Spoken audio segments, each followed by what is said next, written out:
everyone. Yeah, I'm sure you saw a bunch of flyers with me. I assure you, I am not impersonating that guy. That is me. I did find the barber on my way here. But it's good to meet you all here. It's a pleasure, and I'm in the midst of great minds. I said that yesterday in a discussion on Twitter. So, I'll just introduce myself. She said quite a lot about me, Ephraim. Thank you. So, she mentioned quite a bit about myself. So, I'm Ephraim Malinga, and I had like 10 pages of written speech, but I lie, I don't talk too much. So, I want to begin by letting you know who I am. I am an electrical engineer, and to my surprise, I met very many people here who are in software development who may not even have started directly as or studied within computer science, or like Steven himself is a civil engineer. I remember that's the first thing that intrigued me about him when I met him through a friend called James.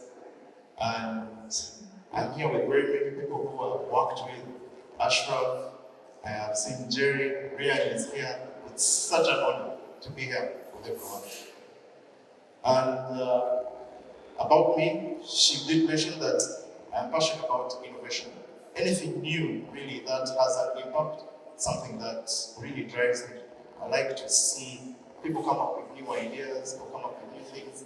If I can be part of the process, I've usually involved myself in the process as well. And the debate where I was asking someone to convert me to PHP, I don't know if Stephen will reason out the challenge. But if there is anyone here, please, I'm available. I have the time. I hope you have the time. Yeah, but today, I'm not really going to talk about Python. I'm not really going to talk about Python. The focus of what I have to say is you, everyone here. Okay? So I did have quite a few things written down, so I hope I can get it. That's okay, because I can't touch it every time.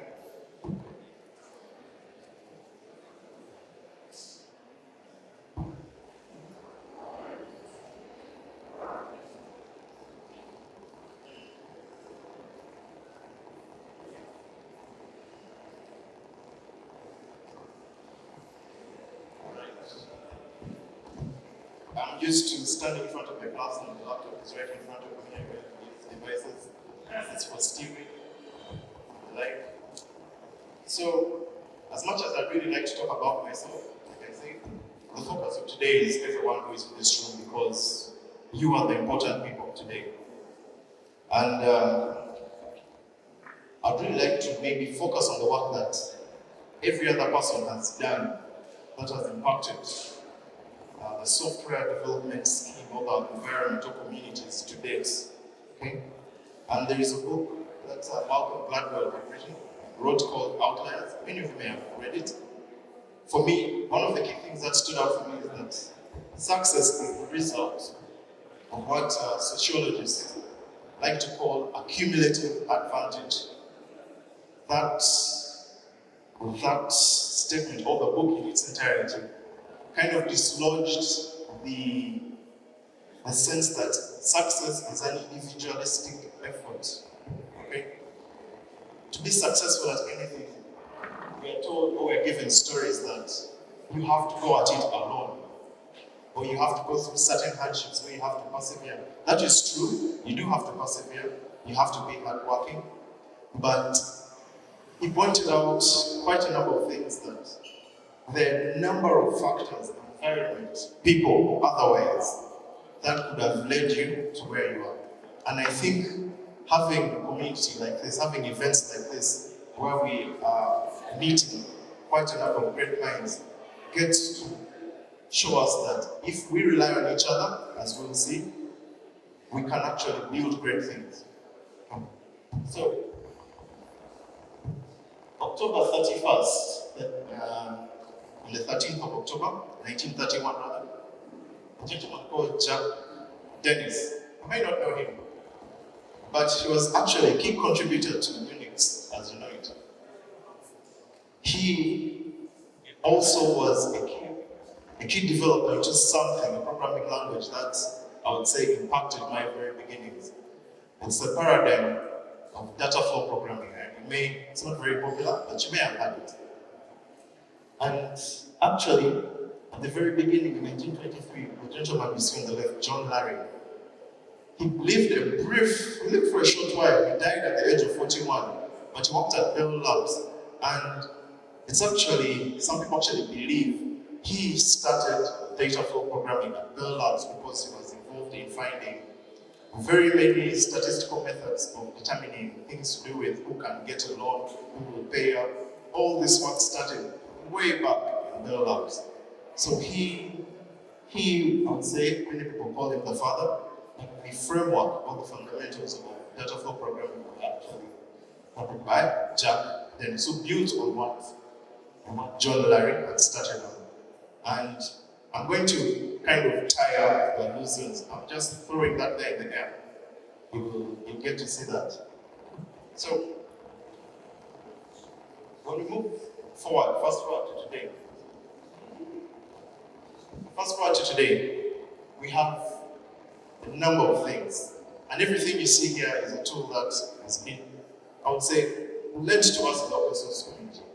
JavaScript, Django, C#, where is it? C#. Okay? But, yeah, PHP, I'm sorry, PHP. PHP actually was there, I think, way before. But I'm not really going to talk about any of them. The thing that I'm really going to focus on is Scratch. You know Scratch? Who doesn't know Scratch? Why do I want to talk about Scratch? Again, I'm just throwing it there. It's another thread. Just keep it there. Okay? So everything we see here is open source. The focus is going to be on Scratch. Why? The foundations, as we know, of mainstream programming has already been set. Jack Dennis, as you've seen, laid the foundation for data flow programming. So this language was later, I think the foundations were later built on by a company in 1986. I was born. I was born in the place. I don't know. Okay, I'm not going to reveal my age. In this room, I feel like we've raised the average already, quite enough. So the foundation of data flow programming were developed. There's a company called National Instrument in 1986. They started something truly fundamental. They developed a language called LabVIEW. You may have heard it, it's not very popular, but you may have heard of it. Now LabVIEW is a language that I was privileged to have an opportunity to learn and use well as a university. Now, the key thing I want to point out is LabVIEW is not open source. I'll come to this again. However, it's not important. That's the point I'm trying to make. What I'm trying to draw is, what did we do with this language, LabVIEW, while we're learning? So that's how it really looks like. It's a data flow thing, blah, blah, blah. It's not very impressive because it looks like a child was trying to learn how to draw boxes and squares, different things. But it's quite intuitive, the language. This is actually where we see the foundations of Scratch coming into play and the rest. What did we do? Ryan is here. We worked tremendously with a number of people in secondary schools. Why? We just decided, someone decided to fund us, and we decided to go to secondary schools and got robotics kits and decided, hey, let's play with these kids, let's see what we can do. It was incredible amount of work the kids then were able to achieve. We held competitions where people would build robots that would follow lines, dodge obstacles, carry things, move them from one place to another. It was very impressive. I can't say I taught them. No, I didn't teach them. These kids did these things on their own. They built these things. They learned these things. Today, what has become of many of them? Many of you may know her. She's called Mary. At the time in 2011, she wrote an article looking to the sky. It was an article she wrote in a competition Etisalat, I think those are the guys who launch satellites, and they're the guys who provide the backbone network infrastructure for DSTV, if I'm not mistaken. She won that article, she won that competition rather. Went and watched the launch of that rocket, I think it was in Paris. I don't know if she's there.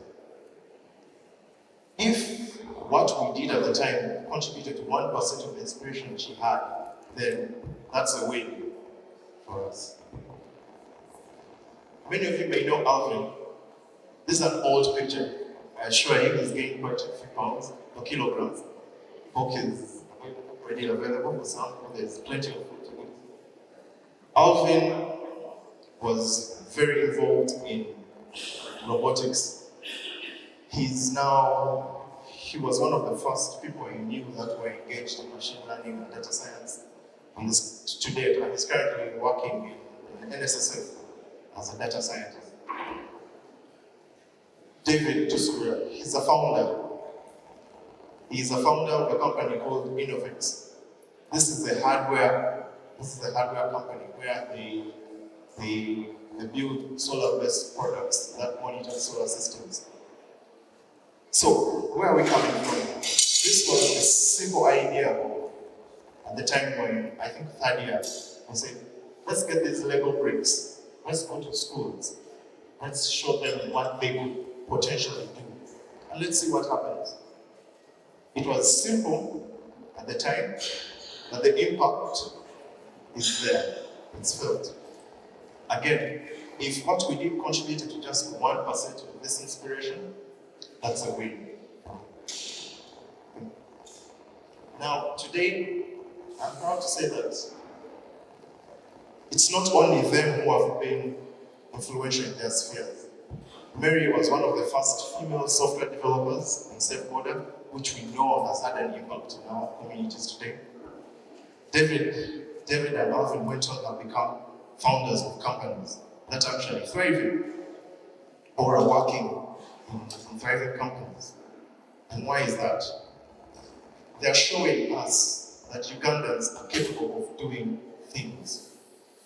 You here are capable of achieving much. Okay? All because of the foundation of open source tools. All because of the foundations of open source tools and kits.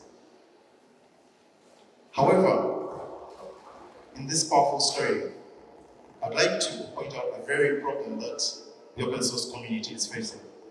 Like I said, LabVIEW is not open source. A typical license for LabVIEW would start from about 200, about 400, 500, around $500 per year to a professional license, which is about $2,700. Is that something really affordable? No. How much do you think national instruments have given back to the open source community? How many companies, besides the usual Facebook, Google, have given back to open source communities? Even though, more so, how many companies are benefiting from the tools that contributors are actually building on? That in itself is a problem.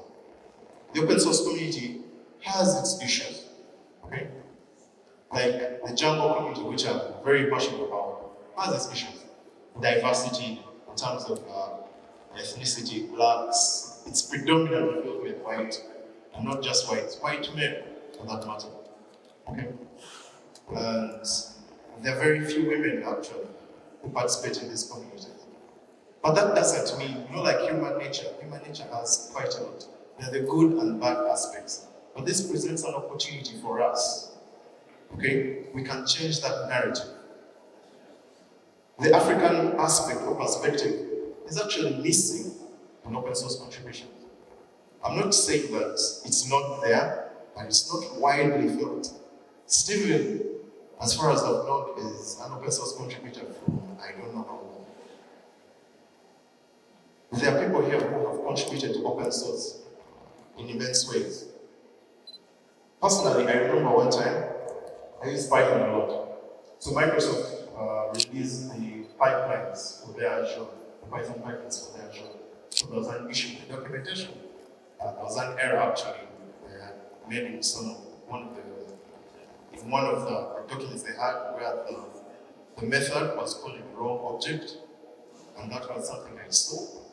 I edited it and put that as a suggested edit for them.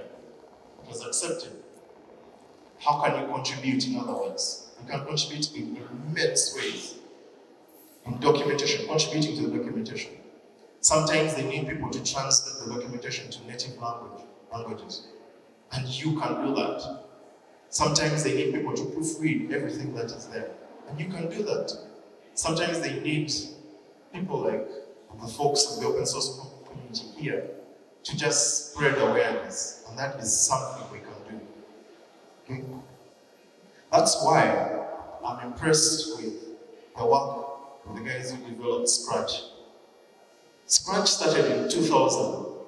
They were developed by people in the MIT Media Lab.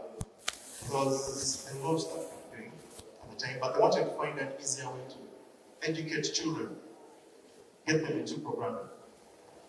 Now, Scratch has had an impact in the world far more than I could have had with LabVIEW. LabVIEW is potentially good, but the impact Scratch has had throughout the world is much more than what we could have done with LabVIEW. So what am I saying? If you have wonderful tools that you're building and developed, the potential for you to impact people, sometimes you don't even see it. You get to realize it 10 years ago. This was 2011, this is 2022. How many years ago? That is 10 years plus, 11 years. So you don't know what you are capable of doing until you actually get to do it. How many of you know? How many of you know Joanna? Joanna, in 2019, was nominated to join the Python Software Foundation. She's a Ugandan, I must say. What she has been able to achieve is something that is still eluding me to this day. But it's possible. People like her are showing us that we can do things, we can get things done. She's adding a voice or perspective to the Python Software Foundation that was lacking previously. She's added to the diversity, but she's also put in an African context in that group, in that foundation. And it's something that we can do. She has shown that we can do it, and that is what we can do. So in conclusion, I just want to ask a question. What impact do you want to have? We're developers, we're contributors in some way. What impact do you want to have? What do you? The opportunities are there. I think one of the easiest ways to really improve or upskill yourself in software development is just participating in an open source project. In there, you will learn so much. Version control, pipelines, setting up pipelines for continuous integration development, testing. You will learn so much. And the beauty of it is there's a community of people. You'll have mentors and senior developers, not limited to the geography where you are, from Europe, Americas, everywhere, even in Africa, here, from all over. And you can, if you're dedicated, you can. And with collaboration, send curiosity to Mars. Who knows what the brilliant minds here can do for Uganda? Who knows? So, if we can work together, we can grow. Individually, we're giants. We could be giants wherever you are. But the giant cannot see farther than someone who is propping up another person to look ahead. Like I say, we all stand on the shoulders of giants. So if we can support each other, we'll be able to see much further ahead and be able to know where we need to go. Thank you.